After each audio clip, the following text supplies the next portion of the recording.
त्यामुळे भारतीय सैन्याचं सगळ्या स्तरातून अभिनंदन करण्यात येत आहे। ऑपरेशन सिंदूर बाबत आणखी एक मोठी बातमी। क्षेपणास्त्र हल्ल्यामध्ये जैशची कंट्रोल रूम उद्ध्वस्त करण्यात आली आहे। मुझफ्फराबादच्या सवाई नालामध्ये जैशचे कमांडर सेंटर होतं आणि या सेंटरमध्ये दहशतवाद्यांची भरती आणि प्रशिक्षण केलं जायचं। 2000 पासून सवाई नाला इथे जैशचं नियंत्रण होतं।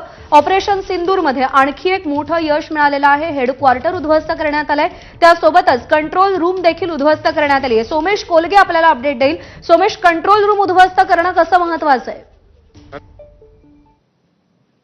एक ट्रेनिंग सेंटर त्या ठिकाणी होतं अशी माहिती मिळते आणि या दोन्ही गोष्टी या काल झालेल्या एअर स्ट्राईक मध्ये उद्ध्वस्त केल्या गेलेल्या आहेत। आज सकाळी पहाटे याविषयीची माहिती देण्यात आली आणि आता आज सकाळी 11 वाजता सगळ्यात पहिल्यांदा लष्कराची पत्रकार परिषद आहे, त्यानंतर कॅबिनेटची मीटिंग आहे आणि त्यासोबतच कॅबिनेट कमिटी ऑन सिक्युरिटीची बैठक सुद्धा नवी दिल्लीमध्ये होणार आहे। जैश ए मोहम्मद ही संघटना गेले अनेक वर्षांपासून पाकिस्तानमध्ये सक्रिय आहे आणि पाकिस्तानमध्येच कार्यरत आहे। तर पाकिस्तानमध्ये असणाऱ्या संघटनेच्या संबंधित एक मुख्य प्रमुख असं ठिकाण जी कंट्रोल रूम होती त्यांची, जिथून मोठ्या प्रमाणावर ट्रेन केलेले दहशतवादी वेगवेगळ्या ठिकाणी पाठवले जायचे, वेगवेगळे ऑपरेशन्स आखले जायचे, त्या जैशचं कंट्रोल रूम पूर्णपणे जैश ए मोहम्मदचं उधळून लावलेले आहे अशी माहिती आपल्याला मिळते।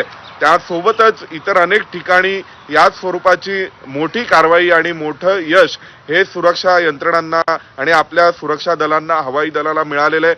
फक्त प्रश्न इतकाच आहे की याविषयीची अधिकृत माहिती अगदी थोड्याच वेळात लष्कराची पत्रकार परिषद नवी दिल्लीमध्ये होते। त्या नवी दिल्लीत होत असलेल्या पत्रकार परिषदेमध्ये लष्कराकडून अधिकृतपणे घोषणा केली जाणार आहे की नेमकं या संपूर्ण सर्जिकल स्ट्राईकमध्ये, या एअर स्ट्राईकमध्ये कोणकोणती ठिकाणं उद्ध्वस्त करण्यात आली। बरोबर आहे आणि त्याच पत्रकार परिषदेकडे सगळ्यांचं लक्ष आहे। सोमेश, धन्यवाद दिलेल्या सगळ्या सविस्तर अपडेट्स।